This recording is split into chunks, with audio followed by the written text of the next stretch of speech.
Welcome to the part 2 of our compression members where we are now solving for sample problems. So example number 1, a built-up section consisting of W350 by 90 with 12 mm plates to form a box section as shown. So, anuhin na natin na kung papansinin natin, sabi niya, meron daw tayong wide flange. Okay, may wide flange tayo dito na kung saan after that wide flange ay naglagay ngayon ng plate sa magkabilang gilid. Okay, kaya naka-form tayo ng box. Okay, so the section is used as a column 10-meter long. The column is fixed at both ends and braced at mid-height about the weak axis or the y-axis.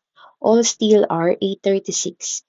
Given are the properties of the W350 by 90, and we are now required to determine the effective slenderness ratio of the column with respect to lateral buckling about the x-axis.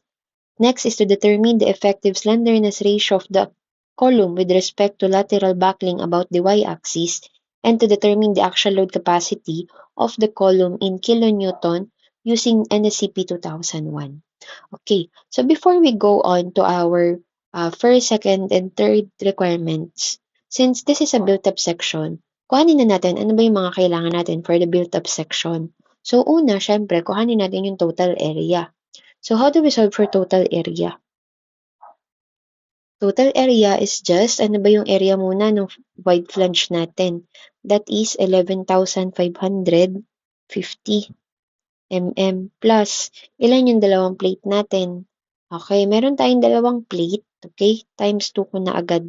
May dalawa tayong plate na kung saan siya daw ay 12 mm ang thickness. Okay, ano yung magiging height? Siyempre, yung height niya, since pantay siya ng wide flange, then that will be the depth of the wide flange, which is 250 mm.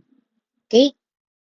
So, ibig sabihin, makakakuha tayo that 80 is equal to 19,950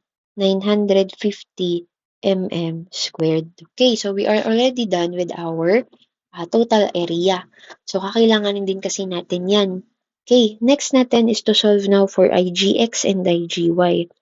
So, for our IGX, okay, the formula is just summation of IX plus AD squared.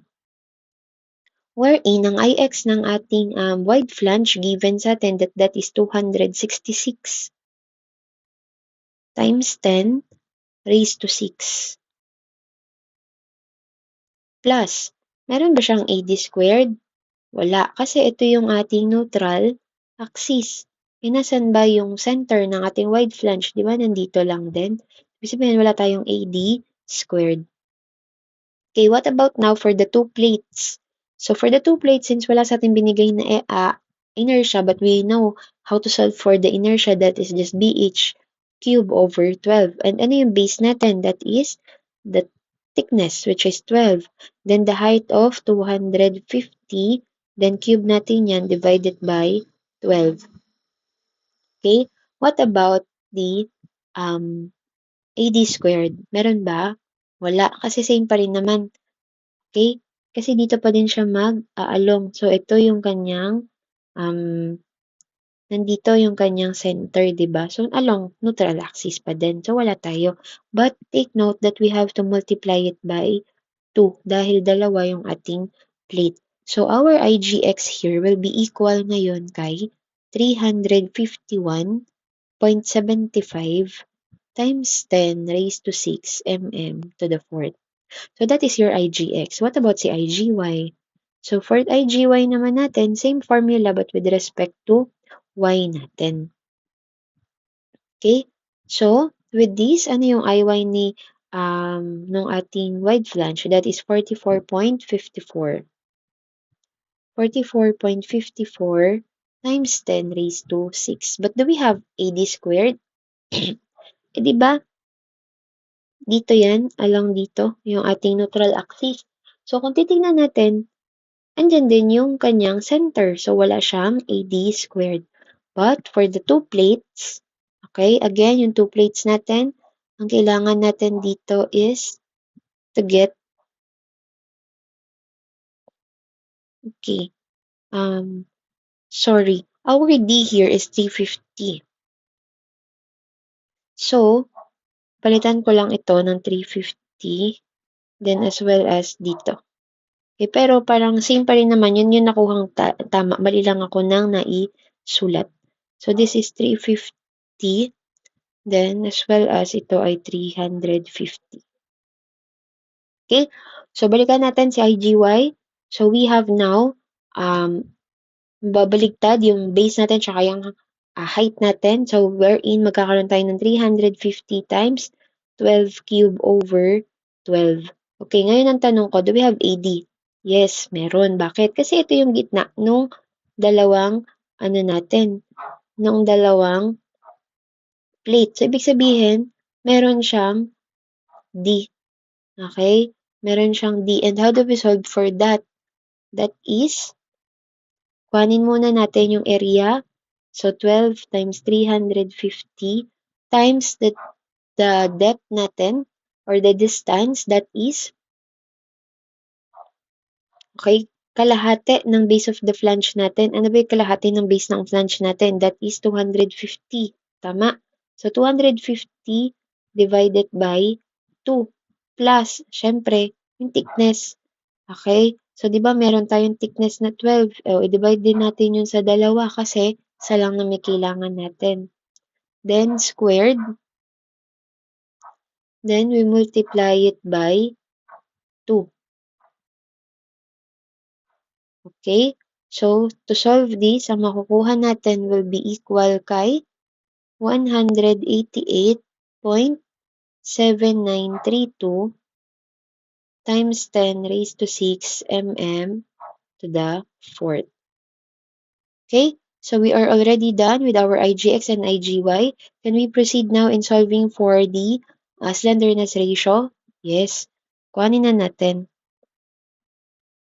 So, slenderness ratio along x-axis. Okay. So, sabi sa atin kanina, meron daw tayong column. Na yung column natin is fixed, tama? Sabi niya, fixed at both ends. So, sabihin, fixed tayo dito. Okay, and then ano daw yung length niyan? The length is 10 meters. So, if this is a fixed, then your K will be 0.5. Okay, kasi kailangan natin yan, di ba? So, if we're going to solve for SRX, at sabi natin that is KL over R. Wherein si R natin, since walang given na R, we have to use the formula I over A.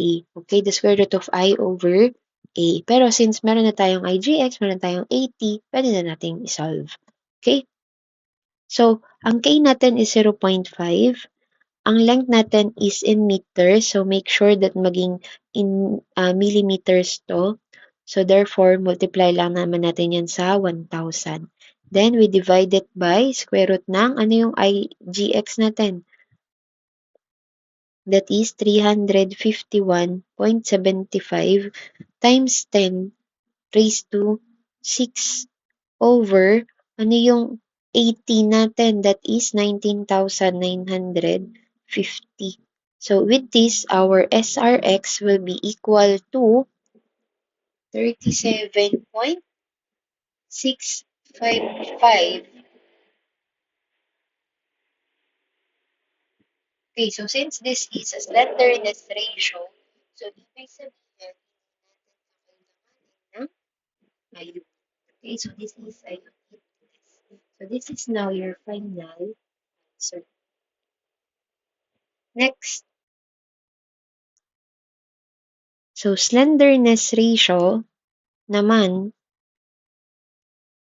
along y-axis.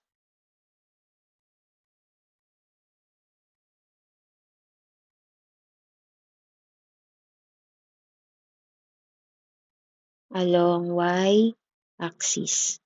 Okay, so since this is along y-axis naman, ang gagawin lang natin is same pa din.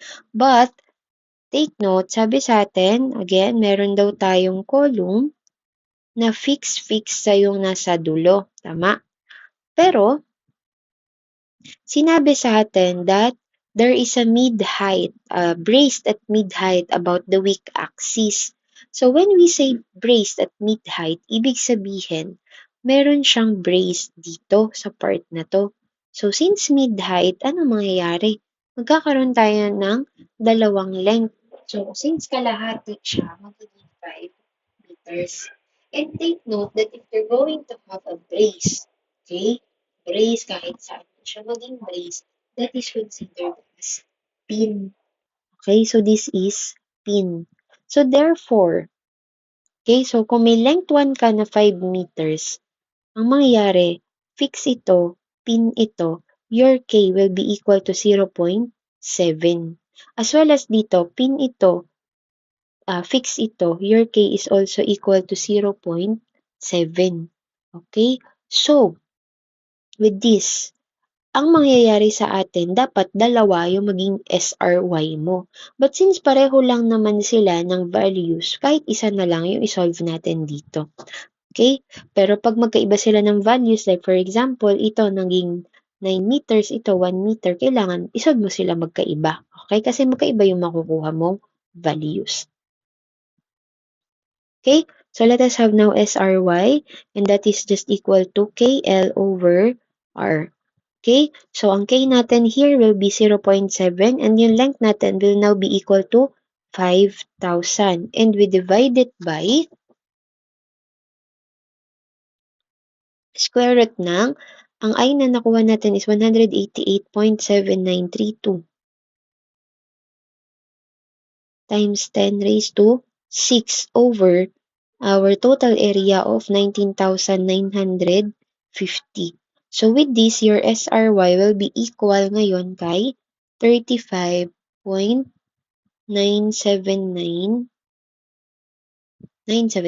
Okay? So with this is now your final answer. Okay. So, we already got the two items, the SRX and the SRY. But, 'di ba, ang tinatanong sa atin sa number 3 is the actual load capacity. So, ibig sabihin, gagamitin na natin yung conditions na binigay sa atin kanina. Okay?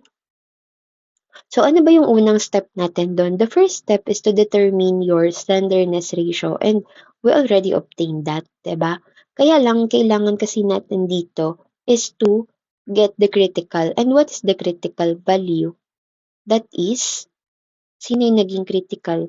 Ang mag-govern ngayon dito is yung ating SRX. So this is the governing SR natin. So, you solve this, you store this to A. Okay?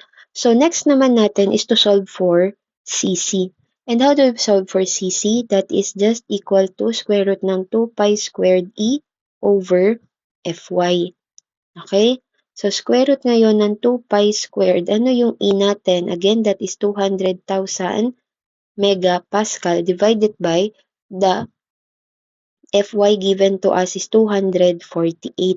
Okay, bakit 248? May binigay nga ba? Okay, walang binigay but sinabi sa atin that that is an 836 wherein kapag hindi binigay, Fy is equal to 248 megapascals. Okay? So, continuing here, so makukuha natin na value ni Cc will be equal ngayon kay 126.169. Okay? So, ito naman, store naman natin to kay B. Ngayon, let us compare our SR and CC. So, our SR is just 37.655, while our CC is equal to 126.169. Therefore, your CC is greater than. So, if that is the case, then it is an intermediate column. And again, if we are going to use the intermediate column, ang kukuhanin muna natin is to solve for our Z. Kasi di ba kanina ginawa natin yon? So Z is just equal to KL over R over cc. Eh, nasan ba si KL over R? Na kay A. Tapos, nasan si CC? Si CC ay na kay B. So, therefore, makakakuha tayo dito ng value na 0.298449, etc. So, ang gagawin na lang natin dito, store natin kay C. Okay? So, dito naman ang gagawin natin, puro storing. Okay, so huwag kayong magsasawang mag-store. Next natin is to solve for the Fs. And how do we solve for Fs? That is 5 over 3 plus 3 over 8. C ko na ha, lagi ko na si C. C minus 1 over 8 C cube. Okay, so if that is the case, makakakuha tayo ng value ni Fs na 1.77526. Gawin natin dito ay store ulit natin kay D naman. Okay? Then we can now proceed in solving for our FA. And our FA is equal to 1 minus 0.5. Okay, C na lang tayo. C squared multiplied by Fy over Fs. Okay, so let us substitute. We have 1 minus 0.5 C squared multiplied by Fy is 248 over nakastore kay D. Then, makukuha natin ngayon na value ni Fa ay equal daw kay 133.476 megapascals. But since ang tinatanong sa atin is the load capacity, so we have to solve for PA. And PA, sabi nga natin, that is just FA multiplied by area gross. So therefore, nakuha nating FA, 133.476 megapascals. Then we multiply it by the area gross or the total area. And ano ba yung total area natin? That is 19,950 mm squared. So with this, the PA will be equal daw kay 266,848.33. And this is in Newton kasi ang laki, di ba? So, to get the kilonewton, divide lang natin kay 1,000 Newton, makakakuha tayo ng 2,662.848 kilonewton. So, with this is now your final answer.